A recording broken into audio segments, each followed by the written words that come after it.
guys, it's Danny. Today we're going to be repotting this massive Cattleya orchid into inorganic medium. Now Cattleyas for me aren't doing quite well in inorganic. If you've watched my previous videos, you know that I had issues with vandas and also with terrestrials, but when it comes to Cattleyas, things are doing spectacular. And this is a Cattleya that I recently received from my mother, and it really is time to repot it. I suspect we will not find many good roots in this medium. Also, it smells pretty horrible, it looks pretty old, and moreover, this plastic is really brittle and it appears very old, so this orchid might be here for a long time. But here's the interesting thing. You can see that in this direction the orchid didn't grow quite at all, while in this direction it's coming out of the pot.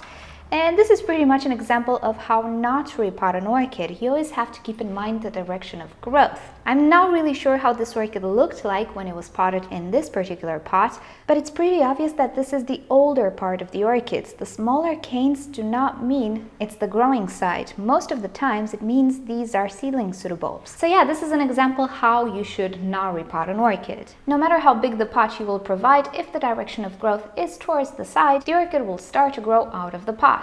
Okay, so now that we have our gloves on, let us try to unpot this orchid. So I'm gonna squeeze the pot gently and try to pull up. Wow, I might be wrong. Maybe we do have some good roots here. Oh, not sure about that. So I'm gonna gently massage the root system. That sounds a little funky, I know, but yeah, that's what we're doing. And we'll see how many good roots we have. You can see in the middle the old sphagnum moss plug. When this orchid was a seedling, it was potted in sphagnum moss, then somebody just plucked it out and put it in bark. And to be honest, that's both a good thing and a bad thing. The good thing is that you're not gonna set back the orchid if you don't disturb the root system. The bad thing is that this moss retains a lot of water, and most probably all the roots inside the moss are pretty much gone. The orchid is able to survive because it produces new roots. But it is a good idea to remove this moss eventually at some point, because it will become very acidic, break down, and it can affect the orchid at some point in its life. So what I'm gonna do is gently remove all this medium, and I'll come back when I'm done. Alrighty, so this is what we have left after cleaning up the root system. It's not spectacular, but it looks decent. So I will use, of course, inorganic medium, and I will use a mixture between Ceramis and leca beads. The ratio is a little bit in favor of the Ceramis, but the leca beads do help with aeration, and for Cattleya orchids it works really well.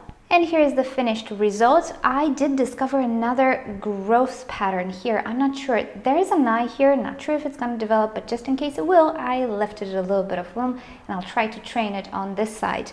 The same goes for this new growth right here. I will try to train the growth to grow more towards this side. And by training, I mean placing the light source on this side right here. Thank you for watching. Hope you found this useful or interesting. If you did enjoy the video and found it informative, give it a thumbs up. If you absolutely hated the video, give it a thumbs down. Subscribe to my channel for more orchid and plants videos, and I'll see you all next time. Bye!